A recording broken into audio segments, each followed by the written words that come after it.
అమరావతిని వేశ్యల రాజధానిగా పేర్కొంటూ సాక్షి టీవీలో డిబేట్ నిర్వహించినటువంటి వ్యవహారంలో అరెస్ట్ అయ్యి సుప్రీంకోర్టు నుంచి ఊరట పొందినటువంటి సీనియర్ జర్నలిస్ట్ కొమ్మినేని శ్రీనివాసరావు గారి మీద హోంమంత్రి అనితా గారు చేసినటువంటి వ్యాఖ్యలు ఇప్పుడు రాష్ట్ర వ్యాప్తంగా ఒక చర్చనీయాంశమయ్యాయి. కొమ్మినేని గారి మీద హోంమంత్రి చేసినటువంటి వ్యాఖ్యల మీద వైఎస్ఆర్ కాంగ్రెస్ పార్టీ కూడా మండిపడుతుంది. ఈ విషయంలో మరోసారి సుప్రీంకోర్టును ఆశ్రయించేందుకు ఆ పార్టీ రెడీ అయిపోయింది. సీనియర్ జర్నలిస్ట్ కొమ్మినేని శ్రీనివాస్ గారిని ఉద్దేశించి దుర్మార్గుడు అని వేసి హోంమంత్రి అనితా గారు మాట్లాడడం చాలా హేయమని వైఎస్ఆర్ కాంగ్రెస్ పార్టీ ప్రధాన కార్యదర్శి పొన్నగోలు సుధాకర్ రెడ్డి గారు విమర్శలు కూడా చేశాడు. కొమ్మినేని గారి విషయంలో హోంమంత్రి వ్యాఖ్యలను సుప్రీంకోర్టుకి నివేదిస్తాం, డిబేట్లో పార్టిసిపేంట్ మాటలను కొమ్మినేని గారికి ఎలా ఆపాదిస్తారని చెప్పేసి సుప్రీంకోర్టు ఆల్రెడీ కూటమి ప్రభుత్వాన్ని కడిగేసింది. అదేవిధంగా సుప్రీంకోర్టు ఆదేశాలను తట్టుకోలేక ఇష్టానుసారం మాట్లాడుతున్నారని చెప్పేసి పొన్నగోలు సుధాకర్ రెడ్డి గారు ఫైర్ అయ్యాడు. తాము చేసినటువంటి ఆరోపణలనే ఈ రాష్ట్రం దేశమే కాదు కోర్టులు కూడా నమ్మాలన్న భావనలో ఉన్నారు.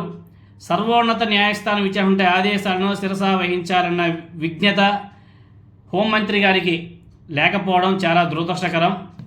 ఒక హోంమంత్రికి సుప్రీంకోర్టు ఆదేశాలు విలువ తెలియకపోవడం దురదృష్టకరం అని చెప్పేసి ఆయన వ్యాఖ్యానించడం కూడా జరిగింది. హోంమంత్రి అనితా గారు ఆమె మాట్లాడే వ్యాఖ్యలు చాలా జుగుప్సాకరంగా ఉన్నాయి. దీని మీద మేము మళ్ళీ సుప్రీంకోర్టును కూడా తలుపు తట్టే అవకాశాలు కూడా ఉన్నాయి. ఆమె చేసినటువంటి వ్యాఖ్యలు సుప్రీంకోర్టును తప్పుపట్టేలా ఉన్నాయి. కేసు ఇంకా ముగిసిపోలేదు, విచారణలోనే ఉంది. ఆ విషయం కూడా ఆమెకు తెలియదా అని చెప్పేసి ఆయన ప్రశ్నించాడు. సుప్రీంకోర్టు విచారణలో ఉన్నటువంటి ఒక అంశం మీద హోంమంత్రి ఇష్టానుసారంగా మాట్లాడడం చట్ట విరుద్ధం అని చెప్పేసి ఆమెకు తెలియదా? కొమ్మినేని గారి అరెస్ట్ వెనుక రాజకీయ ఉద్దేశాలు ఉన్నాయని చెప్పేసి ఆమె మాటల్లోనే చాలా స్పష్టంగా అర్థమవుతుంది. డిబేట్ చేయవద్దని సుప్రీంకోర్టు ఎలాంటి ఆదేశాలు ఇవ్వలేదు.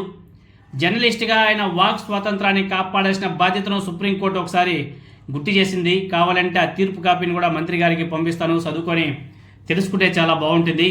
అంతేగాని కొమ్మినేని గారికి ఆయన ఎటువంటి డిబేట్లో పాల్గొనకూడదని చెప్పేసి హోంమంత్రి గారు ప్రశ్న పెట్టి మాట్లాడడం వెనుక మతలబి ఏంటి అని చెప్పేసి కూడా ఆయన ప్రశ్నించాడు. సుప్రీంకోర్టు ఇచ్చేటువంటి ఆదేశాలు ఎక్కడా కానీ కొమ్మినేని గారు డిబేట్లలో పాల్గొనకూడదని చెప్పేసి ఎక్కడా కానీ లేదు.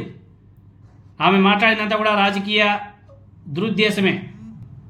డిబేట్లు చేయవద్దనే సుప్రీంకోర్టు ఎలాంటి ఆదేశాలు కూడా ఇవ్వకపోయినా ఇచ్చినట్టు హోంమంత్రి గారు అదేవిధంగా వాళ్ళ ఎల్లో మీడియా ఏ విధంగా మాట్లాడుతుందని చెప్పేసి కూడా పొన్నగోలు సుధాకర్ రెడ్డి గారు ప్రశ్నించడం కూడా జరిగింది. చాలా దురదృష్టకరం.